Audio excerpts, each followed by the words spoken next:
اور ہے کیا سطر کھل جانے سے وضو ٹوٹ جاتا ہے؟ دیکھیں، سطر کھلنے سے وضو نہیں ٹوٹتا ہے۔ ایک سوال اور ہے کہ ٹوائلٹ میں قبلہ کی طرف منہ یا پیٹھ کرنا کیسا ہے؟ دیکھیں، ٹوائلٹ جو ہے ہندوستان میں مسلمانوں کو چاہیے کہ اتر دکن کی بنائیں، پورب پچھم کی نہ بنائیں۔ کعبے کی طرف نہ پیٹھ کر کے بیٹھیں نہ چہرہ کر کے بیٹھیں۔ جن کے گھر میں پورب پچھم کی ٹوائلٹ بنی ہے وہ اپنی ٹوائلٹ کو سنبھلوا لیں، اتر دکن کروا لیں۔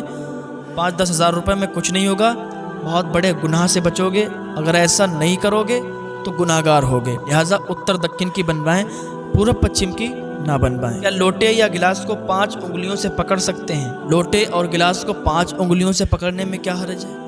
لوگ کہتے ہیں کہ 4 انگلیوں سے یا 3 انگلیوں سے پکڑا جائے، ایسا کچھ نہیں ہے۔ 5 انگلیوں سے آپ لوٹے یا گلاس کو پکڑ سکتے ہیں۔ ایک سوال اور ہے، کیا بچے کو دودھ پلانے سے عورت کا وضو ٹوٹ جاتا ہے یا نہیں؟ دیکھیں، بچے کو دودھ پلانے سے یہ عوام میں بھی کچھ ایسے رواج ہو جاتے ہیں اور وہ بہت پہلے سے چلتے ہوئے ہوتے ہیں، ان کو ٹھیک کرنے کی کوئی کوشش نہیں کرتا۔ اگر انہیں بتایا بھی جاتا ہے کہ بھائی یہ غلط ہے تو لوگ اس پر عمل نہیں کرتے، کہتے ہیں آپ غلط بول رہے ہیں، ہم تو اپنے پرخوں سے کرتے ہوئے آئے ہیں، ہمارے باپ دادا یہی کرتے آ رہے ہیں۔ جو بات اگر کوئی پڑھا لکھا انسان آپ کو بتاتا ہے تو اس کی بات ماننا چاہیے۔ اگر کوئی عالم دین آپ کو سمجھا رہا ہے تو اس کی بات ماننا چاہیے۔ اب یہ سوال ہے کہ بچے کو دودھ پلانے سے عورت کا وضو ٹوٹے گا یا نہیں؟ تو بچے کو دودھ پلانے سے عورت کا وضو نہیں ٹوٹے گا۔ سوال اور ہے، کیا دودھ پیتے ہوئے بچے کا پیشاب پاک ہے یا ناپاک؟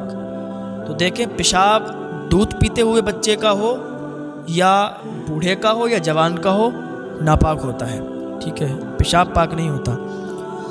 کیا انسان پیشاب کرنے سے ناپاک ہو جاتا ہے یا نہیں؟ دیکھیں، یہ ایک مسئلہ ہے۔ کسی نے پیشاب کیا، اب نہ تو پانی تھا نہ تو ڈھیلا تھا، تو اب بتائیں کیا پاک ہوگا یا ناپاک؟ تو اکثر لوگ جو پڑھے لکھے نہیں ہیں تو وہ یہی کہیں گے کہ ناپاک ہو جائے گا انسان، لیکن نہیں۔ یہ مسئلہ شاید آپ پہلے سن چکے ہوں یا نہ سنا ہو تو آج سنیں۔ اگر کسی نے پیشاب کر لیا، پانی یا کوئی ڈھیلا نہیں ملا، تب بھی وہ ناپاک نہیں ہوگا۔ جو بھی پیشاب کی چھینٹیں، پیشاب کے قطرے اگر کپڑے پر لگ گئے تو کپڑا ناپاک ہوگا، انسان ناپاک نہیں ہوگا۔ انسان ناپاک ہوتا ہے جس سے احتلام وغیرہ ہو جائے یا ہم بستری وغیرہ کرتا ہے تو اس چیز سے انسان ناپاک ہوتا ہے، لیکن پیشاب کر کے اگر اس نے استنجا نہیں کیا، پانی ڈھیلا نہیں تھا، تب ناپاک نہیں ہوگا۔ لیکن اگر کپڑے پر پیشاب لگ گئی تو اتنا کپڑا ناپاک ہو جائے گا، وہ کپڑا دھل کے وہ نماز پڑھ سکتا ہے۔ کیا جھپکی لگنے سے وضو ٹوٹتا ہے؟ دیکھیں، جھپکی لگنے سے وضو نہیں ٹوٹتا ہے۔ جیسے مسجد میں آپ نماز پڑھنے کے لیے گئے، بعض اوقات کیا دیکھا جاتا ہے، جمعے کی نماز میں لوگ آتے ہیں نماز پڑھنے، تو جمعے میں بہت لوگوں کو نیند آتی ہے، تو جمعے میں بہت لوگوں کو جھپکی آ جاتی ہے، سونے لگتے ہیں، تو جھپکی سے وضو نہیں ٹوٹتا ہے۔ ہاں، اگر آپ ٹیک لگا کر سو جائیں، ٹیک لگا کر اگر آپ سو گئے تو وضو آپ کا ٹوٹ جائے گا، یا لیٹ گئے آپ چت یا پٹ کسی طریقے سے تو وضو ٹوٹ جائے گا، لیکن بیٹھے بیٹھے اگر آپ کو جھپکی آئی تو وضو نہیں ٹوٹے گا۔ کیا بیوی سے ہم بستری کرنے سے سارے کپڑے ناپاک ہو جاتے ہیں یا نہیں؟ بیوی سے ہم بستری کرنے میں سارے کپڑے ناپاک نہیں ہوتے ہیں، جتنی جگہ پر اگر نجاست لگی ہے اتنے کپڑے ناپاک ہوں گے۔ اور سوال ہے کہ اگر نماز میں انگوٹھا اپنی جگہ سے تھوڑا سرک جائے تو کیا نماز ہو جائے گی یا ٹوٹ جائے گی؟ عوام میں یہ جہالت پتہ نہیں کس نے پھیلائی۔ لوگ کہتے ہیں کہ نماز پڑھو تو جو انگوٹھا ہے سیدھے پیر کا وہ بالکل جمع رہنا چاہیے، اگر وہ ہٹ گیا تو نماز ٹوٹ جائے گی۔ یہ جہالت ہے، ایسا کچھ نہیں ہے۔ اگر آپ کا انگوٹھا ہٹ بھی جائے تو نماز میں کوئی فرق نہیں پڑے گا، نماز ہو جائے گی۔ کیا نمازی کے آگے سے ہٹ سکتے ہیں؟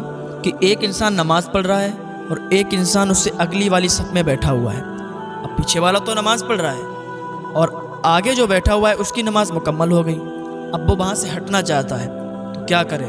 اسی بات پر ایک انسان کا ایک سے جھگڑا ہو گیا، وہ صاحب نماز پڑھ رہے تھے اور ان کے آگے جو بیٹھے تھے وہ آگے سے ہٹ گئے اور یہ نماز پڑھتے رہے، تو انہوں نے بعد میں بڑا جھگڑا کیا کہ آپ میرے آگے سے ہٹے کیوں، یہ گناہ ہے، یہ جائز نہیں ہے۔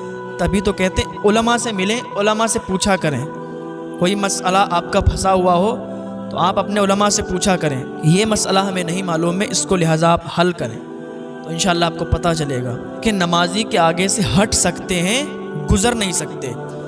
ایک نمازی نماز پڑھ رہا ہے اور ایک اگلی والی صف میں اس کے سامنے بیٹھا ہوا ہے، اس کی نماز مکمل ہو گئی تو وہ اب آگے سے ہٹ سکتا ہے۔ جو شخص نماز چھوڑتا ہے اور وظائف پڑھتا ہے تو کیا اس کے وظائف قبول ہوں گے یا نہیں؟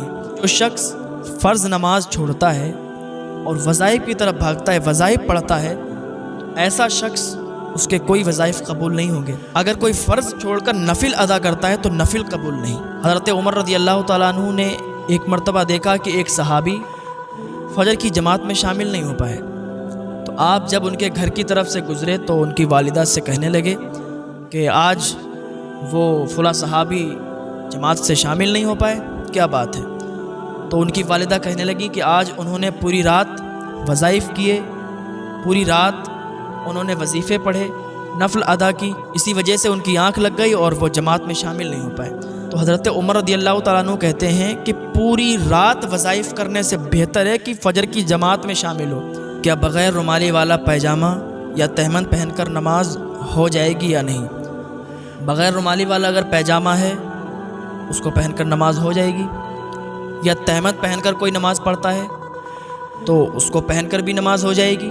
لوگ یہ کہتے ہیں کہ اگر تہمد کے اندر کچھ نہیں پہنا یا پاجامہ میں رومالی نہیں تو نماز نہیں ہوگی، یہ لوگوں میں غلط ہے، غلط مشہور ہے، بلکہ نماز ہو جائے گی۔ پاجامہ یا پینٹ کی مہری موڑ کر نماز ہو جائے گی یا نہیں؟ پہلی بات تو پاجامہ یا پینٹ ایسی بنائیں کہ اس کو موڑنے کی ضرورت نہ پڑے، اور اگر وہ لمبی ہے تو اس کو اپنے حال پر چھوڑ دیں، اس کو سمیٹیں نہیں، اس کو پلٹیں نہیں۔